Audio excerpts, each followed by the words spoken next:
the Appalachian Mountains, I've experienced a lot of unexplainable things, and I'm not the only one. Today I'm going to be sharing a story with you that a follower sent to my email. I moved to Pennsylvania right after turning 15. Before that, I lived on the West Coast, so I had no knowledge of what happened in the Appalachian Mountains. Nothing about those rules like closing your curtains at night or not responding to your name being called when nobody's around. In our house, we had a crawl space on the second floor. I had claimed the bedroom with the door to the crawl space. And once summer started next year, I started hearing scratching coming from inside of the crawl space. I thought it was a squirrel, but my dad couldn't find anything inside. The scratching continued, but I ignored it. At some point, I thought I could hear my name being called from behind the door. Now, my parents were very religious. I was taught that if I heard my name being called, it was the Holy Ghost trying to tell me something or trying to comfort me. I said a silent prayer to myself when I heard my name being called in that house. I think I had really just got lucky and I had moved out of that bedroom and into a different bedroom without the crawl space after my sister had left for college and I got to move into her room. I had another experience in that house soon after I turned 18. I was packing up my bags, getting ready to move away from college, and I had a lot of anxiety because of that. Something that helped me was getting fresh air.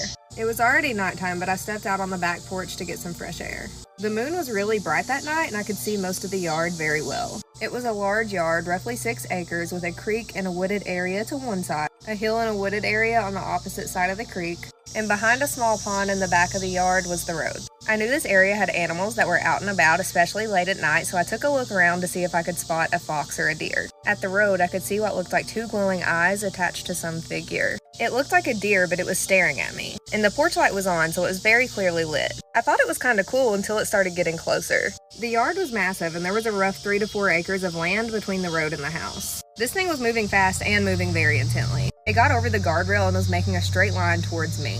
Even with the moonlight, I couldn't really make out what it was, but at that moment, I thought it was like a wolf or something. I ran inside, locked the doors, turned out the light, and ran into my bedroom. I spent the rest of the night underneath my blankets and muttering prayers to myself. In the morning, I told my dad about the animal I had saw outside last night, and he had only found some scratches on the wood on the porch. Where I live in the Appalachian Mountains, we have the no you don't rules, and last night those rules saved my life. The rules are: if you hear something, no you don't. If you see something, no you don't. And if something calls your name, no it didn't, and leave quickly without running. Last night something was on my porch walking with soft but thudding footsteps. I closed my curtains as tight as I could and locked my bedroom door. The footsteps never went away. I was awake until almost 3 a.m. and I could still hear them. But never once did I look out my window or leave my room. I could tell the longer it went on, the angrier it got.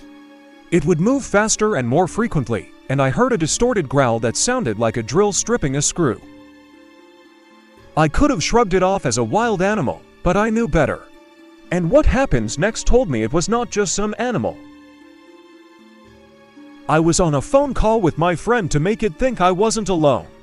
But then the call kept dropping, and my friend told me that he kept hearing static through the phone. I then tried to call my next-door neighbor, who I am also friends with. She never picked up, but every time the phone rang, I could hear the static my friend was talking about. I ended up falling asleep sometime around 3 a.m. When I woke up, it was broad daylight, and the footsteps were gone. When talking to my neighbor on Discord, she told me she was outside around the same time and told me she saw something that looked like a weird wolf. So I know I wasn't imagining things last night.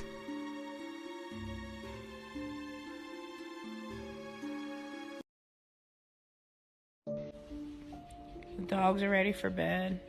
It's just a peaceful night here. Get ready to go to bed myself. What the fuck is that? What? Oh God! Fuck! What the fuck is outside?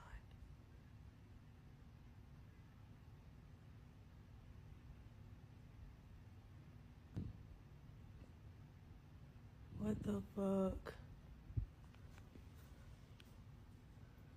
Too scared to open my door.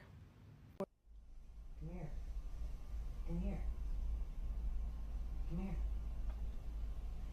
What the fuck? Come here. Come here.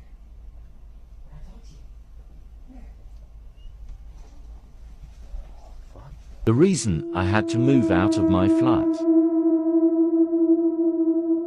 I was home alone.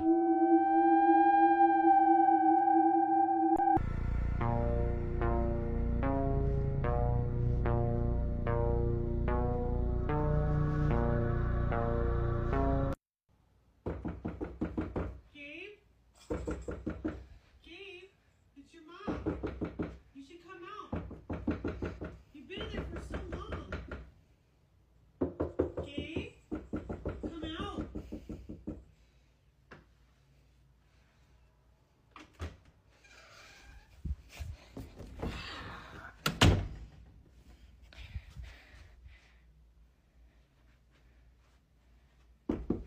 Gabe? Gabe, it's your mother. You should come out. Then what's your name then?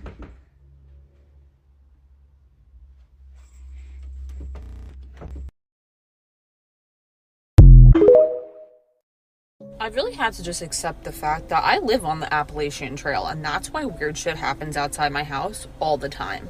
I posted a video not that long ago of me and my husband hearing a voice right outside of our window, and that voice saying, "It's me." And it was like a childlike voice. Nothing on the cameras, nobody outside. And it happened to me again. It's the middle of the night. I'm upstairs, I'm in bed, my windows are open because it's a nice night. I hear children's voices in my backyard, loud and clear. Giggling, laughing, can't see anything on the cameras. I tell my husband, he can't see anything on the cameras. Now, I'd like to interject the fact that I'm not one of those white people that are gonna go and find out what's going on. I'm safe in my house, and I don't give two shits on what's happening outside of it. I just find it very weird that we're hearing these random voices in our backyard, and this is not the first time. And again, little kids are not going to be outside in the backyard in the middle of the night. Shout out to all of those TikTok videos that talk about if you're walking in the woods in Appalachia and you hear something or you see something, no you didn't, because I think that just saved my life last night. Story time. Excuse the garage. I'm at my parents' place, and this is the only place my dog is allowed, who plays a crucial role in this story, by the way. He's a very, very good boy, and last night proved it. So, my parents don't live in Appalachia, but they do live in an area that's a little more secluded. It's still a suburb, but it's pressed up against these hills with lots of untouched wilderness, and coyotes are running through there all the time. It's just a little bit more rural. So I'm sitting in their backyard, which has this tall fence all the way around it, and the wilderness comes right up to that fence. I'm sitting there around the campfire. My dog is laying beside me. I got my laptop open and I'm writing my little stories. Suddenly, my dog lifts his head, stares straight ahead at the fire, doesn't even like look around at the yard, stares straight ahead at the fire and starts to growl. All dog owners know that your dog has different types of barks and growls. This was his warning growl. This is the growl he does when there is danger coming and he's telling it to back away. So immediately I'm like, buddy, what's wrong? What's wrong? What's wrong? And then I hear a voice at the fence line. And it's not just any voice, it's the voice of a little girl. And it sounds like a creepy doll from a horror movie. It's got that kind of like mechanical quality to it. And it's kind of like muffled and garbled. I'm still getting the heebie-jeebies. And all it does is go, hello? Just like that. Just like that. Hi, just same tone and everything. Now, mind you, it's midnight. There are not going to be any little girls wandering the woods at midnight. So immediately I was like, well, this is either someone who's gonna me, or it's something else. And what made me think it was something else was the fact that the voice said again, hello? Only this time it had moved and it had gotten closer and I'd heard no footsteps. It was just floating closer. And then, mind you, my dog is still growling this entire time. For the next 5 minutes, that voice is just circling the fence line, going, hello, hi, hello, hey. Like, just like that creepy doll voice floating around the fence line. And then suddenly my dog stopped growling, and he put his head down and he went back to sleep, and the voice stopped. And I thought, okay, cool. That was weird. And then all of a sudden he lifted his head back up again and started growling. And then the sound of a ticking clock came from the bush directly across from me. Again, heard no footsteps, heard no rustling. Just a ticking clock started in the middle of the night, in the middle of the woods. So don't know what that was. But if anyone wants to hop in the comments and let me know, that'd be great. Because I can't wait to go home today. And I don't see myself coming back here anytime soon. And a big shout out to my protector. Yes, big scary boy. Tell me a story about a time that you know that you saw something, but you don't ever tell this story because you know that no one would ever believe you. I don't think I've ever told this story. So I don't tell this story, and I have never spoken about this story publicly. I think only 5 people who weren't there that day know this story. You're probably going to think that I'm crazy, but I'm going to tell you anyway. And this will probably be the only time that I speak about this, okay? So when I was around 15, 16 years old, we moved into a house in a really, really bad area. Gang violence, drugs, bad area. When we moved into the house, we hadn't been there very long when we were downstairs and we were messing with the wall. I don't remember what we were doing. I think we were trying to track down like one of the electrical cords or something. And I reach into the top of the door frame and pull out a small box. And I still remember what it looks like. It was a box that was hard plastic. And it was red on the bottom and the top of the box was clear. And it had those 2 snaps that you just kind of like snap together, you know what I mean? Well, inside the box were teeth. Human teeth. It was about 4 of them. My mother and the rest of my family was witness to this. I also have an ex who is on this app who follows me. He was witness to this. This house always had a very creepy feeling, especially upstairs. Upstairs, there were only 2 bedrooms. There was nothing else. It was just, you would go up the stairs. There was a bedroom to the right that had like a step that you had to step down into. And that's also where the attic entrance was, which was my room, of course. And then you could go straight, and that was my mother's bedroom.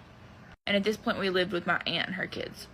So not long after the teeth situation happens, they're in the attic. And this was like a very old family home. It had been in the same family for years. And they run up on an original Ouija board. The first year that it was ever released, it was the original Ouija board. They wanted to play with the Ouija board. I didn't really want to play with the Ouija board. I'm very spiritual. I don't mess with Ouija boards. So there was a night where I was asleep in my mom's room. So if you walked up the stairs, you would walk straight, and that's my mom's room. But you could see the doorway of my room from my mom's room because it was literally right beside each other, right? My ex was downstairs taking a shower. Not much was going on, and I was like, I'm gonna lay down and take a nap because my head hurt.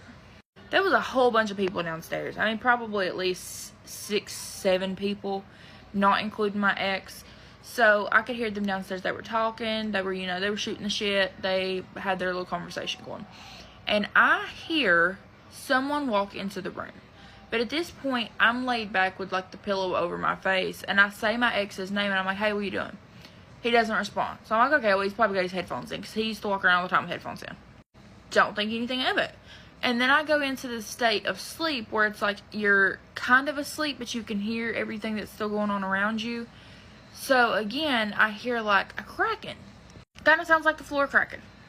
And at this point, I feel somebody. You know what I mean? Like I feel somebody is close to me, as if someone were like in my face. So at this point, I'm laying on my side. When I open my eyes, there is a hand that's like this close to my face. And it was not a human hand. There's a movie on Netflix, used to be on Netflix, and the cover photo looked just like this hand. It was about a witch, and it's a picture. The hand is just like very long and spindly and black. I may try to find a picture of it, but I really don't want to go down that rabbit hole exactly, because I feel like that would just send me into flashbacks. And this is the only thing that's ever happened to me that genuinely scared me. So again, at this point, I'm like half asleep. So I open my eyes, and there's a hand there, and I'm like, and by the time I like close my eyes and open my eyes back, the hand is gone. So it looked like someone had been like hunkered down beside the bed and was like reaching up towards me, and like the hand was at my face. It was scary as hell, but in my mind I was like, okay, I was half asleep. I opened my eyes. I'm tripping, right? I'm going crazy. So then I'm like, and I decided I'm going to lay back down and go to sleep. Again, you can see my doorway from my mother's bed, and my door was open. My ex still downstairs. Everybody else still downstairs. I can still hear him talking, everything. I'm laying there, and again, I hear cracking, but it sounds like somebody had stepped on the step in my room to come up into the hallway. I'm laying in the bed, and I just happened to kind of sit up when I heard that. And about the time that I hear that, I see a hand reach out of my doorway and grab the door frame of my room. Like it was coming out in the hallway. This is literally kind of like what it looked like, but more spindly and less flesh. And if you're wondering, I literally had to Google demon hand to find that. As soon as I see this hand, I jump out of my mother's bed, and the stairs were a straight shot from her bed. Like, it was probably 5 feet from her doorway. You're going down the steps. It was a weird house. I'm out of the bed, and I jump down the steps. I miss all 18 steps. I hit the landing at the bottom, jump down the other 5 steps, and then I jump over the back of the couch, and I'm sitting on the couch just rocking back and forth. My mom immediately is like, what did you see? And I couldn't even talk. All they knew to do was call my grandma, because my grandma was experienced with these type of things. So they called my grandma. My grandma brings a Bible. My grandma was immediately like really creeped. Like, got a really, really bad feeling. Everyone else also went upstairs that night. Got a really, really bad feeling. Later that night, I did go back upstairs, and I slept in my mom's room because my ex was with me, so I felt a little bit more comfortable. But we were laying there talking, and maybe like 2-3 hours after this happens, we have the light on in my room, so like it's not black or anything. You could still see in my room. I wasn't as creeped out. We're laying there, and a fucking baseball out of nowhere like flies through, like out of the fucking hallway storage closet into that room. And at that point, we were both like, no. So we go downstairs, and we slept downstairs for like a full week. After that experience, I was never comfortable in that house again. We did not stay there very long. There had been a fire previously in that house, but that's really all I know about it. And after we moved out, my aunt still continued to live there. Well, she goes home one night, and suddenly it had not been raining. Nothing really went on weather-wise. Her breaker box in her house was filled with water. She left that night. She came and stayed at my mom's house because my mom had recently just moved out and got a house. And she stayed with us for a couple of weeks before she moved in with my grandpa. She never moved back into that house. I don't know if it was just something in that house, or if it was the land, or if it was just the area we were in, or what it was. But whatever it was, it scared me to death. And it is still to this day the only experience I've had that genuinely scared me from like a spiritual standpoint. Couple of instances around that time frame where we would hear running down the hall at night. Thump, thump, thump, thump, thump, thump. You know, if you have kids, you know the sound of a kid running down your hall. Heard that a few times. I mean, everyone in the house heard it. You'd sit straight up in the bed. What was that? The girls would be sound asleep. Something run down the hall. So I did hear it one night. Went about my day the next day, and I was home alone and went to lay down. I was just exhausted. Had no sooner laid down when I heard directly in my ear, "Mommy." Even felt the breath in my ear. As soon as I heard it, I sat straight up and the thump, thump, thump, thump, thump, thump, down the hall. I was home alone. My kids were at school. I did not see a child. I did not see anything, but somebody whispered in my ear. So, you know, I hear a lot of this skinwalkers, mimics in the comments. Didn't see anything, but that was one more instance of someone mimicking someone in my family's voice to me. But around that same time, my youngest daughter would always talk about the little girl she was playing with. Now that they're older, we don't hear anything about the little girl. We don't see the little girl, and I haven't heard the thumps in quite some time. But I definitely heard that mommy right in my ear. A skinwalker was just caught on camera. And you'll never guess where it happened, bruh. The Appalachian Mountains. To be more specific, it happened on this trail. Now the trail is over 2,100 miles long, and as you can see, it starts off in Atlanta and it ends in Maine, bro. It's crazy. Now these mountains are known to have many entities such as skinwalkers, feral people even, which is even crazier. And it's also home to the famous Wendigo. Now this is my first time finding out about this, but there's actually cameras on the Appalachian Trail. And it's not just one camera, but it's multiple different cameras that go across this trail. But what was caught on camera left me chills, bro. Let me show you the clip.